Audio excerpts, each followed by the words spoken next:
Hi hello ಎಲ್ರಿಗೂ ನಮಸ್ಕಾರ. ಮತ್ತೊಮ್ಮೆ ತಮಗೆಲ್ಲರಿಗೂ ಟಾರ್ಗೆಟ್ ಕೋಚಿಂಗ್ ಸೆಂಟರ್ ಬೆಳಗಾವಿಗೆ ತುಂಬ ಹೃದಯದ ಸ್ವಾಗತ ಸುಸ್ವಾಗತ. ನಾನು ನಿಮ್ಮ ಪ್ರೀತಿಯ ಜೀವಶಾಸ್ತ್ರದ ಉಪನ್ಯಾಸಕ ಅಲ್ಲಾಭಕ್ಷ ಮಾತಾಡ್ತಿರೋದು.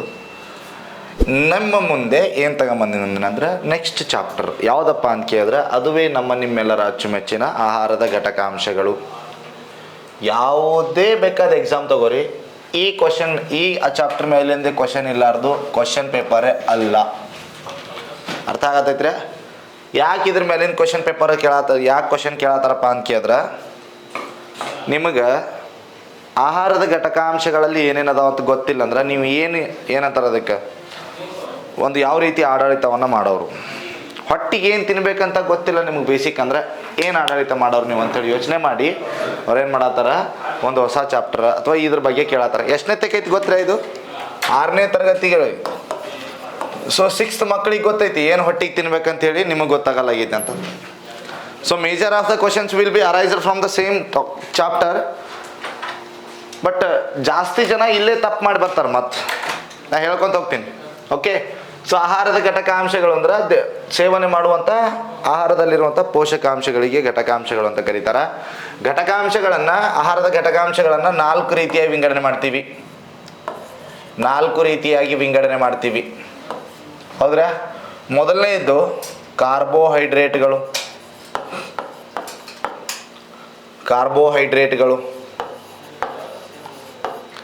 ಎರಡನೇದು ಕಾರ್ಬೋಹೈಡ್ರೇಟ್. ಎರಡನೇದು ಕೊಬ್ಬು. ಯಾವ್ದು? ಎರಡನೇದು ಕೊಬ್ಬು. ಮೂರನೇದು ಪ್ರೋಟೀನ್. ಯಾವ್ದ್ರಿ? ಪ್ರೋಟೀನ್. ನಾಲ್ಕನೇದು ವಿಟಾಮಿನ್. ಐದನೇದು ಲವಣಾಂಶಗಳು. ಈ ಲವಣಾಂಶಗಳ ಬಗ್ಗೆ ಸಂಪೂರ್ಣವಾಗಿ ಕೆಮಿಸ್ಟ್ರಿ ಟೀಚರ್ ಹೇಳ್ಕೊಡ್ತಾರೆ ನಿಮಗೆ ಲವಣಾಂಶಗಳ ಬಗ್ಗೆ. ನೋಡ್ರಿ, ಕಾರ್ಬೋಹೈಡ್ರೇಟ್, ಕೊಬ್ಬು ಮತ್ತು ಪ್ರೋಟೀನ್ಗಳು ಈ 3 ಏನು ಗೊತ್ತಾ? ಇವು ಸಂಕೀರ್ಣ ರೀತಿಯ ಪೋಷಕಾಂಶಗಳು. ಎಂಥ ಪೋಷಕಾಂಶಗಳು? ಸಂಕೀರ್ಣ ರೀತಿಯ ಪೋಷಕಾಂಶಗಳು. ಅಂದ್ರೆ ಸಂಕೀರ್ಣ, ಸಿಂಪಲ್ ಆಗಿರಂಗಿಲ್ಲ, ಹೆಂಗಿರ್ತಾವೆ? ಕಾಂಪ್ಲೆಕ್ಸ್ ಇರ್ತಾವೆ. ವಿಟಾಮಿನ್ ಮತ್ತು ಲವಣಾಂಶಗಳು, ಮಿನರಲ್ಸ್ಗಳು, ಇವೆಲ್ಲ ಸರಳ ರೀತಿಯ ಪೋಷಕಾಂಶಗಳು.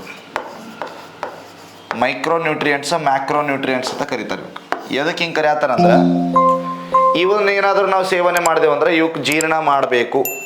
ಆದರೆ ಇವು ಸೇವನೆ ಮಾಡ್ಬೇಕಂದ್ರೆ ಜೀರ್ಣ ಮಾಡೋ ಅವಶ್ಯಕತೆ ಇಲ್ಲ. ಯಾಕಂದ್ರೆ ಇವು ಆಲ್ರೆಡಿ ಸರಳ ರೂಪದೊಳಗೆ ಅದಾವೆ. ಯಾವ ರೂಪದೊಳಗೆ ಅದಾವ್ರಿ? ಸರಳ ರೂಪದೊಳಗೆ. ಇದು ಸಂಕೀರ್ಣ ರೂಪದೊಳಗೆ ಐತಿ, ಇದನ್ನು ಸರಳ ರೂಪಕ್ಕೆ ಪರಿವರ್ತನೆ ಮಾಡಬೇಕು ಬಾಹ್ಯ ಶಕ್ತಿಯನ್ನು ಅನುಸರಿಸಿ. ಸರ್, ಕಾರ್ಬೋಹೈಡ್ರೇಟ್ದು ಏನು ಕೆಲಸ? ಕೊಬ್ಬಿಂದ ಏನು ಕೆಲಸ? ಪ್ರೋಟೀನ್ ಏನು ಕೆಲಸ? ವಿಟಮಿನ್ದು ಏನು ಕೆಲಸ? ಲವಣಾಂಶದ ಏನು ಕೆಲಸ? ಇಲ್ಲಿ ತೋರಿಸ್ತೀನಿ ನೋಡ್ರಿ ಮುಂದೆ. ಕಾರ್ಬೋಹೈಡ್ರೇಟ್ ಮತ್ತು ಕೊಬ್ಬು ದೇಹಕ್ಕೆ ಶಕ್ತಿ ನೀಡುವ ಪೋಷಕಾಂಶಗಳು. ಏನು ನೀಡುವ? ಶಕ್ತಿ ನೀಡುವ ಪೋಷಕಾಂಶಗಳು. ಪ್ರೋಟೀನ್ ಅನ್ನೋದೊಂದು ದೇಹದ ಬೆಳವಣಿಗೆಯನ್ನು ಮಾಡುವ ಪೋಷಕಾಂಶ.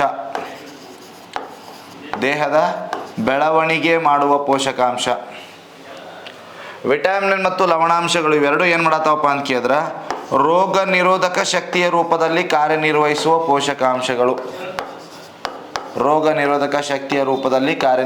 ಪೋಷಕಾಂಶಗಳಿಗೆ ಏನಂತ ಕರೀತಾರೆ? ವಿಟಮಿನ್ಗಳು ಮತ್ತು ಲವಣಾಂಶಗಳು ಅಂತ ಕರೀತಾರೆ.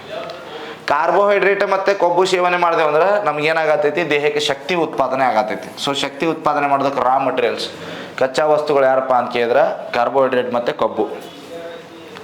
ದೇಹದ ಬೆಳವಣಿಗೆಯನ್ನು ಮಾಡೋರು ಯಾರಪ್ಪ ಅಂತ ಕೇಳಿದ್ರೆ ಅವರು ನಿಮ್ಮೆಲ್ಲರ ಅಚ್ಚುಮೆಚ್ಚಿನ ಪ್ರೋಟೀನ್ಗಳು. ಇವರಿಬ್ಬರು ಹೆಂಗೆ ಕೆಲಸ ಮಾಡತ್ತಾರಪ್ಪ ಅಂತ ಕೇಳಿದ್ರೆ ರೋಗ ನಿರೋಧಕ ಶಕ್ತಿ. ಫಾರ್ ಎಕ್ಸಾಂಪಲ್, ಇಲ್ಲೊಬ್ಬರು ಕ್ರೀಡಾಪಟು ಅದಾರ. ಇವರು ದೇಹದೊಳಗೆ ತ್ವರಿತವಾಗಿ ಶಕ್ತಿ ಉತ್ಪಾದನೆ ಆಗಬೇಕಂದ್ರೆ ಈ ಕೆಳಗಿನ ಯಾವ ಆಹಾರದ ಒಂದು ಘಟಕಾಂಶವನ್ನು ನೀಡುತ್ತೀರಿ ಅಂತ ಪ್ರಶ್ನೆ ಕೇಳಿದ್ರಂದ್ರೆ, ಕ್ರೀಡಾಪಟುಗಳಿಗೆ ತ್ವರಿತವಾಗಿ ಶಕ್ತಿ ಉತ್ಪಾದನೆ ಆಗಬೇಕಂದ್ರೆ ಒಂದು ಕಾರ್ಬೋಹೈಡ್ರೇಟ್ ಕೊಡ್ತೀರಿ, ಇಲ್ಲ ಕೊಬ್ಬು ಕೊಡ್ತೀರಿ. ಪ್ರೋಟೀನ್, ವಿಟಮಿನ್, ಲವಣಾಂಶ ಕೊಡೋಕೆ ಬರೋದಿಲ್ಲ. ಯಾಕಂದ್ರೆ ಪ್ರೋಟೀನ್ಗಳು ಬೇರೆ ಕೆಲಸ, ಲವಣಾಂಶಗಳು ಬೇರೆ ಕೆಲಸ, ವಿಟಮಿನ್ ಬೇರೆ ಕೆಲಸ. ಹ್ಞೂ ಅಂತೀರಾ? Yes sir, obviously. ಇಲ್ಲಿ ನೋಡ್ರಿ, ವಿಟಮಿನ್ ಎ ಕೊರತೆಯಿಂದ ಯಾವ ರೋಗ ಕಂಡು ಬರುತ್ತದೆ? ನಿಮಗೆ ಗೊತ್ತದ? ಯಾವುದೋ ಒಂದು ರೀತಿ ರೋಗ ಕಂಡು ಬರತ್ತೆ. Okay sir, we are getting it. But ನೋಡ್ರಿ, ಒಂದು ವೇಳೆ ವಿಟಮಿನ್ ಎ ಕರೆಕ್ಟಾಗಿ ಪೂರೈಕೆ ಮಾಡಿದೆವು ಅಂದರೆ ಈ ರೋಗ ಕಂಡು ಬರ್ತದ? ಇಲ್ಲ ಸರ್, ಬರೋಂಗಿಲ್ಲ. ಕ್ಯಾಲ್ಸಿಯಂನ ಕೊರತೆಯಿಂದ ಈ ರೋಗ ಕಂಡು ಬರುತ್ತದೆ. ಇದೊಂದು ಲವಣಾಂಶ ಕ್ಯಾಲ್ಸಿಯಂ ಅನ್ನೋದು. ನಿಮ್ಗೆ ಗೊತ್ತದ ಯಾವ ರೋಗ ಬರತೈತೆ ಅಂತೇಳಿ? ಒಂದು ವೇಳೆ ಕ್ಯಾಲ್ಸಿಯಂ ಕರೆಕ್ಟಾಗಿ ಪೂರೈಕೆ ಮಾಡಿದ್ರೆ ರೋಗ ಬರತೈತೆ? ಬರಂಗಿಲ್ಲ ರೀ. ಹಂಗಂದ್ರೆ ಇವೆರಡು ಏನಪ್ಪ ಅಂತ ಕೇಳಿದ್ರೆ ಏನು ಮಾಡತ್ತವೆ? ಇವೆರಡು ಯಾವ ರೀತಿ ಕೆಲಸ ಮಾಡತ್ತಪ್ಪ ಅಂದ್ರೆ these working as a immune system, ರೋಗ ನಿರೋಧಕ ಶಕ್ತಿಯ ರೂಪದಲ್ಲಿ ಕಾರ್ಯನಿರ್ವಹಿಸುವಂಥ ಆಹಾರದ ಘಟಕಾಂಶಗಳು ಯಾವಪ್ಪ ಅಂತ ಕೇಳಿದ್ರೆ ಇವೆರಡು. ಅದರೊಳಗೆ ಮೊದಲನೇದು ಬರ್ತೀನಿ. ಮೊದಲನೇದು ಯಾವುದಪ್ಪ ಅಂತ ಕೇಳಿದ್ರೆ ಕಾರ್ಬೋಹೈಡ್ರೇಟ್ಗಳು. ಮೊದಲನೇದು ಯಾವುದ್ರಿ? ಕಾರ್ಬೋಹೈಡ್ರೇಟ್ಗಳು. ಆಂಗ್ಲ ಭಾಷೆ ಒಳಗೆ these are carbohydrates. Obviously these are carbohydrates. ಹೌದಾ? ಕಾರ್ಬೋಹೈಡ್ರೇಟ್ಗಳು. ಹಾಗಂದ್ರೆ ಈ ಕಾರ್ಬೋಹೈಡ್ರೇಟ್ಗಳು ಯಾವುದರಿಂದ ಮಾಡಲ್ಪಟ್ಟಿರ್ತಾವೆ ಅಂದ್ರೆ these are made up of carbon, hydrogen and oxygen. Carbon, hydrogen ಮತ್ತು ಆಮ್ಲಜನಕದ ಅಣುಗಳಿಂದ ಮಾಡಲ್ಪಟ್ಟಿರ್ತಾವ. ನೆಕ್ಸ್ಟ್ ಪಾಯಿಂಟ್, ಕಾರ್ಬೋಹೈಡ್ರೇಟ್ಗಳ ಸರಳ ರೂಪಕ್ಕೆ ಗ್ಲೂಕೋಸ್ ಅಂತ ಕರೀತಾರೆ. ಏನಂತ ಕರೀತಾರೆ? ಗ್ಲೂಕೋಸ್ ಅಂತ ಕರೀತಾರೆ. ಸರಳ ರೂಪ ಅಂದ್ರೆ ಇದು ಸಂಕೀರ್ಣ ರೂಪ ಕಾರ್ಬೋಹೈಡ್ರೇಟ್. ಇದು ಹಿಂಗೆ ಪರಿವರ್ತನೆ ಆಯ್ತು ಅಂದ್ರೆ ಇದಕ್ಕೆ ಏನಂತ ಕರೀತಾರೆ ಅಂದ್ರೆ ಗ್ಲೂಕೋಸ್ ಅಂತ ಕರೀತಾರೆ. ಅರ್ಥ ಆಗತ್ತೆ? ಕಾರ್ಬೋಹೈಡ್ರೇಟ್ಗಳ ಸರಳ ರೂಪಕ್ಕೆ ಏನಂತ ಕರೀತಾರೆ? ಗ್ಲೂಕೋಸ್ ಅಂತ ಕರೀತಾರೆ. ಗ್ಲೂಕೋಸ್ ಅಣುಗಳು ಎಷ್ಟದಾವ ಕಾರ್ಬೋಹೈಡ್ರೇಟ್ಗಳಲ್ಲಿ ಅನ್ನೋ ಆಧಾರದ ಮೇಲೆ ಕಾರ್ಬೋಹೈಡ್ರೇಟ್ಗಳನ್ನು ಮೂರು ರೀತಿಯಾಗಿ ವಿಂಗಡಣೆ ಮಾಡ್ತಾರೆ. ಎಷ್ಟು ರೀತಿಯಾಗಿ ವಿಂಗಡಣೆ ಮಾಡ್ತಾರೆ? ಮೂರು ರೀತಿಯಾಗಿ ವಿಂಗಡಣೆ ಮಾಡ್ತಾರೆ. ಅದರೊಳಗೆ ಮೊದಲನೇದು ಏಕಶರ್ಕರ. ಮೊದಲನೇದು ಯಾವುದ್ರಿ? ಏಕಶರ್ಕರ. ಓಕೆ, ಮೊದಲನೇದು ಯಾವುದಂದೇನ? ಏಕಶರ್ಕರ. ಆಂಗ್ಲ ಭಾಷೆ ಒಳಗೆ ಮೋನೋಸ್ಯಾಕರೈಡ್ ಅಂತ ಕರೀತಾರೆ. ಇದನ್ನು ಏನಂತ ಕರೀತಾರೆ ರೀ? ಮೋನೋಸ್ಯಾಕರೈಡ್. ಅರ್ಥ ಇಷ್ಟೇ. ಅರ್ಥ ಏನಪ್ಪ ಅಂತ ಕೇಳಿದ್ರೆ ಒಂದೇ ಗ್ಲೂಕೋಸ್ ಅಣುವನ್ನು ಹೊಂದಿರುವಂತಹ ಕಾರ್ಬೋಹೈಡ್ರೇಟ್ಗಳಿಗೆ ಏಕ ಅಂದ್ರೆ ಒಂದು, ಮೋನೋ ಅಂದ್ರೆ ಒಂದು, ಸ್ಯಾಕರೈಡ್ ಅಂದ್ರೆ ಏನಾಗತ್ತೈತಿ? ಕಾರ್ಬೋಹೈಡ್ರೇಟ್ ಅಂತ ಕರೀತಾರೆ. ಏಕಶರ್ಕರ ಒಂದೇ ಗ್ಲೂಕೋಸ್ ಅಣು ಹೊಂದಿರುವ ಕಾರ್ಬೋಹೈಡ್ರೇಟ್ಗಳಿಗೆ ಏನಂತ ಕರೀತಾರಪ್ಪ ಅಂತ ಕೇಳಿದ್ರೆ ಏಕಶರ್ಕರಗಳು ಅಂತ ಕರೀತಾರೆ. ಫಾರ್ ಎಕ್ಸಾಂಪಲ್ ಇದೇ ಗ್ಲೂಕೋಸ್ ತಗೋರಿ, it is also type of carbohydrate. Next thing fructose ತಗೋರಿ, ಇದು ಒಂದು ರೀತಿಯ ಕಾರ್ಬೋಹೈಡ್ರೇಟ್. ಅದ್ರ ಜೊತೆಗೆ ಹಾಲಿನಲ್ಲಿ ಕಂಡು ಬರತ್ತಿತ್ತಲ್ಲ ನಿನ್ನೆ ಗ್ಯಾಲಾಕ್ಟೋಸ್ ಅನ್ನೋದು, ಜೀರ್ಣಾಂಗ ವ್ಯವಸ್ಥೆ ಹೇಳತ್ತಿದ್ನಲ್ಲ ಅವಾಗ ಕಂಡು ಬರ್ತೈತಿ ಗ್ಯಾಲಾಕ್ಟೋಸ್. ಈ ಎಲ್ಲವೂ ಏಕಶರ್ಕರಗಳು. ಇವೆಲ್ಲವು ಇವಕ್ಕೆಲ್ಲಕ್ಕರದ್ದು ಸೂತ್ರ ಏನಿರ್ತೈತಪ್ಪ ಅಂದ್ರೆ C6H12O6 ಇದೇ ಐತಿ. ಎಲ್ಲಕ್ಕರದ್ದು ಸೂತ್ರ ಐತಿ. ಅರ್ಥ ಆಗತ್ತಿದ್ರೆ ಒಂದೇ ಗ್ಲೂಕೋಸ್ ಅಣುವನ್ನು ಹೊಂದಿರುವಂಥ ಕಾರ್ಬೋಹೈಡ್ರೇಟ್ಗಳಿಗೆ ಮೊನೊಸ್ಯಾಕರೈಡ್ಗಳು, ಏಕಶರ್ಕರಗಳು. ಗ್ಲೂಕೋಸ, ಫ್ರುಕ್ಟೋಸ, ಗ್ಯಾಲಾಕ್ಟೋಸ ಅನ್ನೋದಕ್ಕೆ ಉದಾಹರಣೆ. ಗ್ಲೂಕೋಸ್ ಎಲ್ಲ ಕಾರ್ಬೋಹೈಡ್ರೇಟ್ಗಳಲ್ಲಿ ಕಂಡು ಬರ್ತೈತಿ. ಫ್ರುಕ್ಟೋಸ್ ಹಣ್ಣುಗಳಲ್ಲಿ ಕಂಡು ಬರುವಂಥ ಸಕ್ಕರೆಗಳು ಕಂಡು ಬರ್ತೈತಿ. ಗ್ಯಾಲಾಕ್ಟೋಸ ಹಾಲಿನಲ್ಲಿ ಕಂಡು ಬರುವಂಥ ಸಕ್ಕರೆ ಅಂತ ಕರೀತಾರೆ. Apart from that second one is ಡೈಸ್ಯಾಕರೈಡ್. ಎರಡನೇದು ಯಾವುದು? ಡೈಸ್ಯಾಕರೈಡ್. ಯಾವ ಶರ್ಕರ? ದ್ವಿಶರ್ಕರ. ಯಾವ ಶರ್ಕರ ರೀ? ದ್ವಿಶರ್ಕರ. ನೀವು ಹೇಳ್ಬೋದಲ್ಲ ಎಷ್ಟದಾವ ಗ್ಲೂಕೋಸ್ ಅಣುಗಳು? ಎಷ್ಟದಾವ ರೀ ಗ್ಲೂಕೋಸ್ ಅಣುಗಳು? ಒಂದಕ್ಕಿಂತ ಜಾಸ್ತಿ. ಎರಡು ಗ್ಲೂಕೋಸ್ ಅಣುಗಳನ್ನು ಹೊಂದಿರುವಂತಹ ಕಾರ್ಬೋಹೈಡ್ರೇಟ್ಗಳಿಗೆ ದ್ವಿಶರ್ಕರಗಳು ಅಂತ ಕರೀತಾರೆ. ಫಾರ್ ಎಕ್ಸಾಂಪಲ್ ಹೇಳ ನೋಡ್ರಿ, ಗ್ಲೂಕೋಸ್ ಅನ್ನೋದೊಂದು ಏಕಶರ್ಕರ ಇಲ್ಲ ಐತಿ ನೋಡ್ರಿ. ಇದ್ರ ಜೊತೆಗೆ ಗ್ಲೂಕೋಸ್ ಸೇರಿಸಿದ್ರೆ ಅಂದ್ರೆ ಇಟ್ ಬಿಕಮ್ಸ್ ಮಾಲ್ಟೋಸ್. ಈ ಮಾಲ್ಟೋಸ್ ಅನ್ನೋದೊಂದು ಏನಿದು ಅದು ದ್ವಿಶರ್ಕರ. ಜೊತೆಗೆ ಗ್ಲೂಕೋಸ್ ಮತ್ತು ಫ್ರುಕ್ಟೋಸ್ ಸೇರಿಸ್ತೀನಿ. Glucose plus fructose is equal to sucrose. ಸಕ್ಕರೆಯಲ್ಲಿ ದಿನನಿತ್ಯದ ಬಳಕೆ ಮಾಡ್ತಾರೆ table sugar, it is called sucrose. ಇದೊಂದು ದ್ವಿಶರ್ಕರ. Glucose plus galactose is equal to lactose. ಹಾಲಿನಲ್ಲಿ ಕಂಡು ಬರುವಂಥ ಸಕ್ಕರೆ ಎಲ್ಲಿ ಕಂಡು ಬರತೈತ್ರಿ? ಹಾಲಿನಲ್ಲಿ ಕಂಡು ಬರತೈತಿ. ಅರ್ಥ ಆಗತ್ತೆ? ಇಷ್ಟೇ ಐತಿ, ದೊಡ್ಡದೇನಿಲ್ಲ. ಸೊ ಇವೆಲ್ಲ ಇವೆಲ್ಲ ದ್ವಿಶರ್ಕರಗಳು. ಯಾವ್ಯಾವ? ಮಾಲ್ಟೋಸ, ಸುಕ್ರೋಸ, ಲ್ಯಾಕ್ಟೋಸ್. ಇವಿಷ್ಟೇ ನೆನ್ಪಿಟ್ಕೋರೆ, ಬುಕ್ನಾಗ ಇಷ್ಟೇ ಕೊಟ್ಟಾರ, ಬೇರೆದ ಬಗ್ಗೆ ತಲೆ ಕೆಡಿಸ್ಕೋಬೇಡಿ. ಇವೇನಿವು? ದ್ವಿಶರ್ಕರಗಳು. ಏಕಶರ್ಕರ ಮತ್ತು ದ್ವಿಶರ್ಕರ. ಹಾಗಂದ್ರೆ ನೋಡ್ರಿ, ಇಲ್ಲಿ ಒಂದು ಗ್ಲೂಕೋಸ್ ಅಣು ಐತಿ. ಈ ಕಡೆ ತೋರಿಸ್ತೀನಿ ನಿಮ್ಗೆ.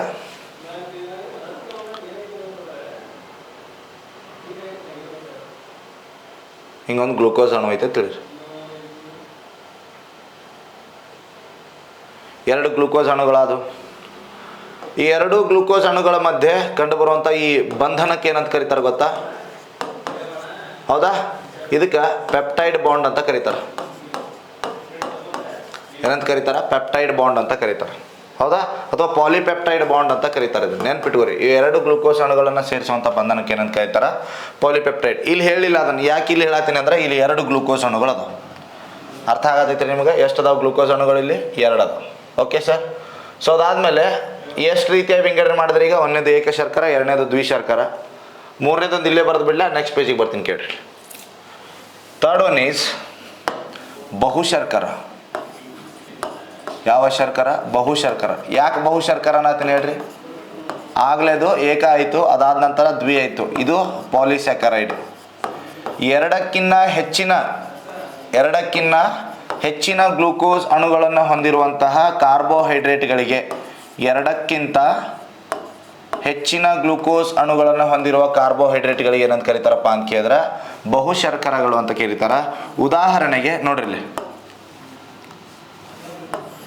ಕೊಲಾಜನ್ ಅನ್ನೋದೊಂದು ಪ್ರೋಟೀನ್. ಒಂದು ನಿಮಿಷ. ಗ್ಲೈಕೋಜನ್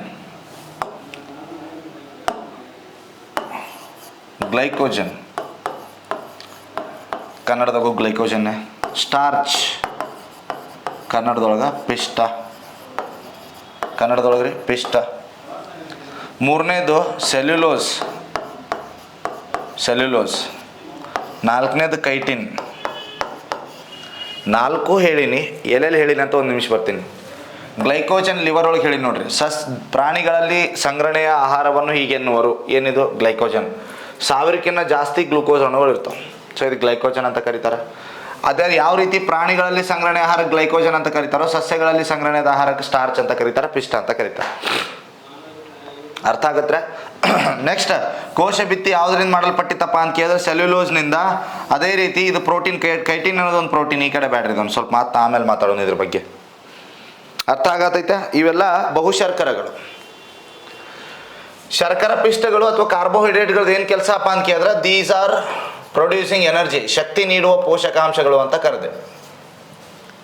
ಹೌದಾ? ಶಕ್ತಿ ನೀಡುವ ಪೋಷಕಾಂಶದ ಸರಳ ರೂಪ ಯಾವುದು?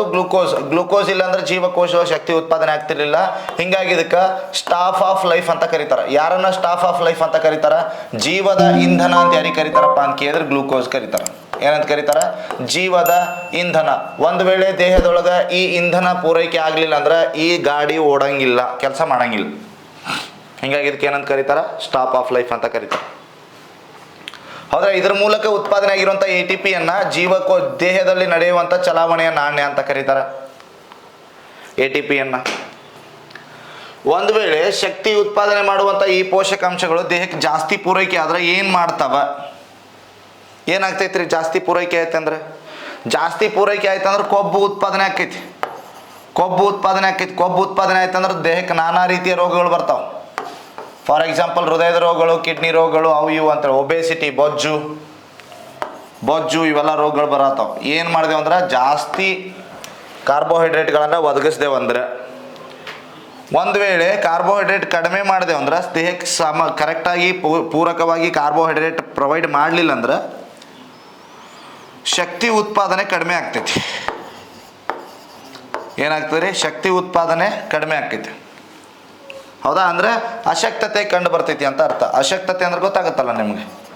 ಶಕ್ತಿ ಉತ್ಪಾದನೆ ಕಡಿಮೆ ಆಗತ್ತೈತಿ, ಚಕ್ರ ಬರೋದು, ಹೆಡೇಕ್ ಆಗೋದು ಆಗತ್ತೆ. ಯಾವುದ್ರ ಕೊರತೆಯಿಂದ? ಕಾರ್ಬೋಹೈಡ್ರೇಟ್ಗಳ ಕೊರತೆಯಿಂದ. ಅರ್ಥ ಆಗತ್ತೆ? ಇದ್ರ ಮೇಲೆ ಮತ್ತೇನು ಪ್ರಶ್ನೆ ಕೇಳ್ತಾರಪ್ಪ ಅಂತ ಕೇಳಿದ್ರೆ ಅಯೋಡಿನ್ ಟೆಸ್ಟ್ ಮಾಡೋದ್ರ ಮೂಲಕ ಕಾರ್ಬೋಹೈಡ್ರೇಟ್ ಯಾವ ಆಹಾರ ಪದಾರ್ಥದೊಳಗೆ ಐತೋ ಇಲ್ಲ ಅಂತ ಚೆಕ್ ಮಾಡಿಸ್ತಾರೆ. ಅಯೋಡಿನ್ ಟೆಸ್ಟ್ ಅಂದರೆ ಯಾವುದಾದ್ರೂ ಒಂದು ಆಹಾರದ ಪದಾರ್ಥ ತೊಳೆದು ಅದರೊಳಗೆ ಒಂದು ಸ್ವಲ್ಪ ಅಯೋಡಿನ್ ದ್ರಾವಣವನ್ನು ಹಾಕಿದೇವಂದ್ರೆ ಅದು ಯಾವ ರೂಪಕ್ಕೆ ಪರಿವರ್ತನೆ ಆಕೈತಿ ಅಂದ್ರೆ ದ ಫುಡ್ ಕಾಂಪೋನೆಂಟ್, ಯಾವ ಆಹಾರಕ್ಕೆ ಅಯೋಡಿನ್ ದ್ರಾವಕ ಹಾಕಿರಲ್ಲ ಆವಾಗ ಆಹಾರ ಏನಾಕೈತಿ? ಬ್ಲೂಕ್ ಪರಿವರ್ತನೆ ಆಕೈತಿ. It turns to blue. ಅದಕ್ಕೆ ಅಯೋಡಿನ್ ಟೆಸ್ಟ್ ಮಾಡೋದ್ರ ಮೂಲಕ ಏನನ್ನು ಕಂಡುಹಿಡಿತಾರೆ? ಕಾರ್ಬೋಹೈಡ್ರೇಟ್ಗಳನ್ನು ಕಂಡುಹಿಡಿತಾರೆ. ವಿಶೇಷತೆವಾಗಿ ಇಲ್ಲಿ ನೋಡ್ರಿ, ಒಂದು ಚಿತ್ರ ತೋರ್ಸಾತೀನಿ ನಿಮಗೆ. These are the major sources of carbohydrates. ಇವು ಕಾರ್ಬೋಹೈಡ್ರೇಟ್ಗಳ ಕೆಲವು ಆಕಾರಗಳು. ಇವನು ಯಾಕೆ ಹೇಳತ್ತೀನಿ ಅಂದ್ರೆ ನಿಮಗೆ ನಾ ಇದನ್ನು ಬುಕ್ನಾಗ ಯಾವ ಅದಾವ ಅವಕ್ರನ್ನೇ ಹಾಕೀನಿ. They don't ask apart from these. ಇದನ್ನು ಬಿಟ್ಟು ದೇ ವೋಂಟ್ ಆಸ್ಕ್. ಇಲ್ಲಿ ಯಾವ್ಯಾವ ಅದಾವ ನೋಡ್ಕೋರಿ. ಎಲ್ಲ ಏನು ಆಕಾರಗಳು? ಸಜ್ಜ ಅದ ನೋಡ್ರಿ, ಇಲ್ಲಿ ಅಕ್ಕಿ ಅದ ನೋಡ್ರಿ, ಇಲ್ಲಿ ಗೋಧಿ, ಬಾಬಾ ಗೆಣಸು, ಆಲೂಗಡ್ಡೆ, ಕಬ್ಬು ಇಲ್ಲಿ ಇತ್ತ ನೋಡ್ರಿ, ಇವೆಲ್ಲ ಅದಾವ ನೋಡ್ರಿ. ಇವೆಲ್ಲ ಏನಪ್ಪ ಅಂತ ಕೇಳಿದ್ರಿ? ಇವೆಲ್ಲ ಯಾವುದ್ರದ್ದು? ಕಾರ್ಬೋಹೈಡ್ರೇಟ್ಗಳ ಕೆಲವು ಆಕಾರಗಳು. ನೆಕ್ಸ್ಟ್ ಬರ್ತೀನಿ. ಎರಡನೇದು ಯಾವ್ದು ರೀ? ಎರಡನೇದು ನಮ್ಮ ನಿಮ್ಮೆಲ್ಲರ ಅಚ್ಚುಮೆಚ್ಚಿನ ಕೊಬ್ಬು. ಎರಡನೇದು ಯಾವ್ದು ರೀ? ಕೊಬ್ಬು. ಆಂಗ್ಲ ಭಾಷೆ ಒಳಗೆ ಏನಂತೀರಿ? ಫ್ಯಾಟ್ ಅಂತ ಕರಿತೀರಿ. ಅಗೇನ್ ಈ ಕೊಬ್ಬು ಸಹ ಕಾರ್ಬನ್, ಹೈಡ್ರೋಜನ್ ಮತ್ತು ಆಕ್ಸಿಜನ್ ಅಣುಗಳಿಂದ ಮಾಡಲ್ಪಟ್ಟಿರ್ತೈತಿ. ಆಗಲೇ ಕಾರ್ಬೋಹೈಡ್ರೇಟು ಸೇಮ್ ಥಿಂಗಿಂದ ಮಾಡಲ್ಪಟ್ಟಿದ್ದು. These are also made up of the same things. ವಿಶೇಷತೆ ಕೊಬ್ಬಿನ ಸರಳ ರೂಪಕ್ಕೆ ಕೊಬ್ಬಿನ ಆಮ್ಲ ಅಂತ ಕರೀತಾರೆ.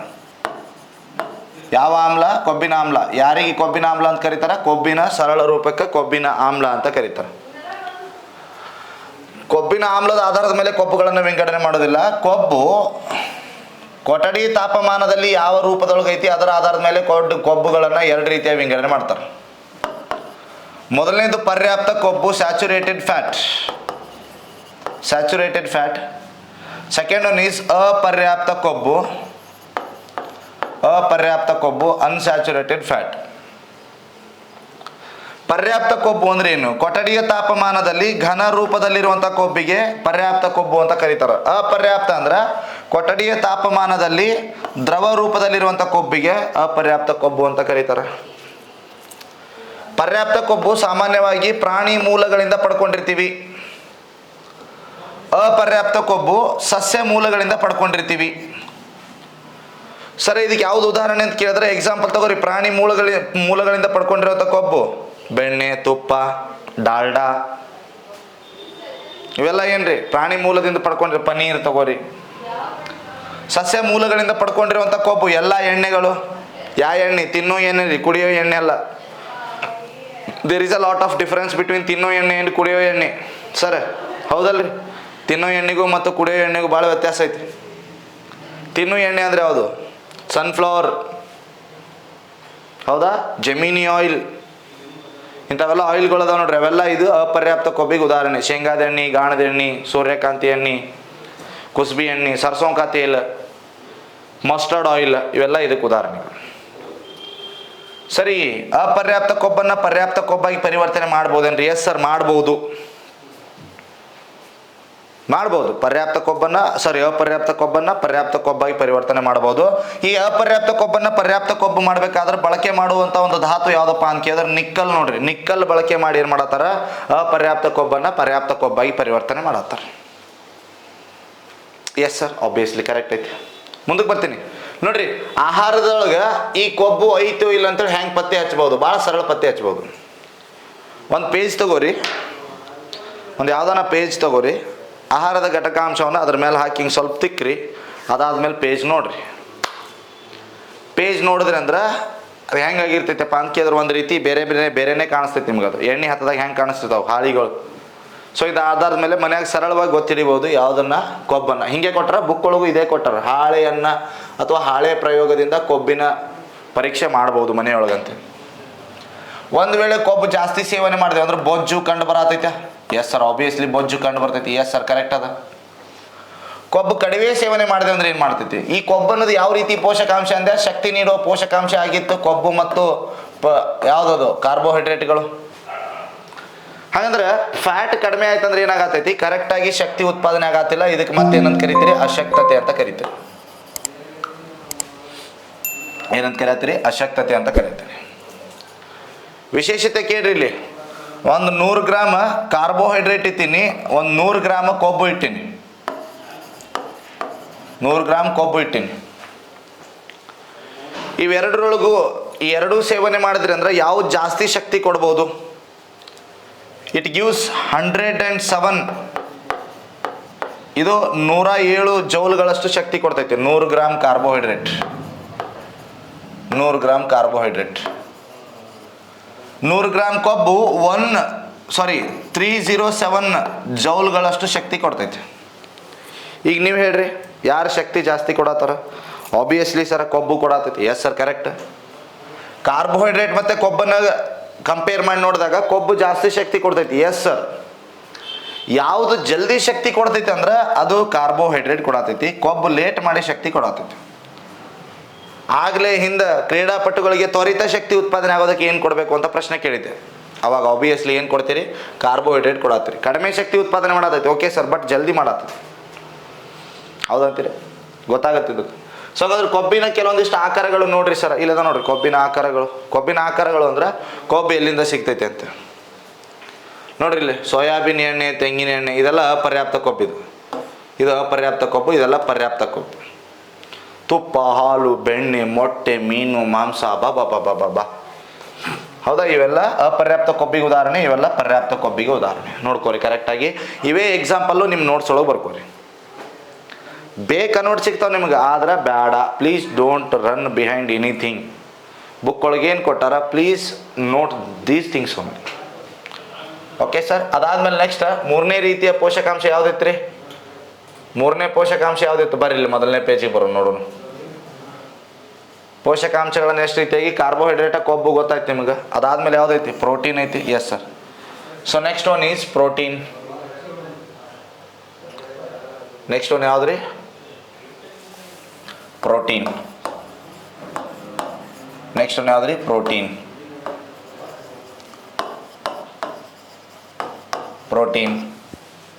ಅಗೇನ್ ಈ ಪ್ರೋಟೀನ್ಗಳು ಯಾವುದರಿಂದ ಮಾಡಲ್ಪಟ್ಟಿರ್ತಾವೆ ಅಂದ್ರೆ these are made up of carbon, hydrogen, oxygen and nitrogen. ಈ ಕೆಳಗಿನ ಯಾವ ಆಹಾರದ ಘಟಕಾಂಶವು ನೈಟ್ರೋಜನ್ ಎಂಬ ಮೂಲ ಧಾತುವನ್ನು ಹೊಂದಿರ್ತೈತೆಪ್ಪ ಅಂತ ಕೇಳಿದ್ರೆ ಅದು ಪ್ರೋಟೀನ್. ಪ್ರೋಟೀನ್ಗಳ ಸರಳ ರೂಪಕ್ಕೆ ಏನಂತ ಕರೀತಾರ್ರಿ ಸರ? ಪ್ರೋಟೀನ್ಗಳ ಸರಳ ರೂಪಕ್ಕೆ ಅಮೈನೋ ಆಮ್ಲಗಳು ಅಂತ ಕರೀತಾರೆ. ಈ ಅಮೈನೋ ಆಮ್ಲಗಳ ಆಧಾರದ ಮೇಲೆ ಪ್ರೋಟೀನ್ಗಳನ್ನು ಎರಡು ರೀತಿಯ ವಿಂಗಡಣೆ ಮಾಡ್ತಾರೆ. ಎಷ್ಟು ರೀತಿಯಾಗಿರಿ? ಎರಡು ರೀತಿಯಾಗಿ. ಯಾರನ್ನ? ಪ್ರೋಟೀನ್ಗಳನ್ನು. ಫಾರ್ ಎಕ್ಸಾಂಪಲ್, ಮೊದಲನೇದು ಸರಳ ಪ್ರೋಟೀನ್ಗಳು, ಸಿಂಪಲ್ ಪ್ರೋಟೀನ್ಸ್ ಅಂತ ಕರೀತಾರೆ. ಎರಡನೇದು ಯುಗ್ಮಜ ಪ್ರೋಟೀನ್ಗಳು, ಕಾಂಜುಗೇಟೆಡ್ ಪ್ರೋಟೀನ್ಸ್. ಯಾವುದ್ರಿ? Conjugated proteins. ಯುಗ್ಮಜ ಪ್ರೋಟೀನ್ಗಳು ಅಂದ್ರೆ ಸರಳ ಪ್ರೋಟೀನ್ ಮತ್ತು ಯುಗ್ಮಜ ಪ್ರೋಟೀನ್ಗೆ ಏನು ವ್ಯತ್ಯಾಸ? ಸರಳ ಪ್ರೋಟೀನ್ಗಳು ಅಂದ್ರೆ these proteins are only made up of amino acids. ಕೇವಲ ಅಮೈನೋ ಆಮ್ಲಗಳಿಂದ ಮಾಡಲ್ಪಟ್ಟಿರುವಂತಹ ಪ್ರೋಟೀನ್ಗಳಿಗೆ ಸರಳ ಪ್ರೋಟೀನ್ಗಳು ಅಂತ ಕರೀತಾರ. ಬೆಸ್ಟ್ ಎಕ್ಸಾಂಪಲ್ ನಿಮ್ಮೆಲ್ಲರ ಅಚ್ಚುಮೆಚ್ಚಿನ ಹೆಪಾರಿನ್, ದೇಹದೊಳಗೆ ಕಂಡು ಬರೋದು. ಅಲ್ಬುಮಿನ್,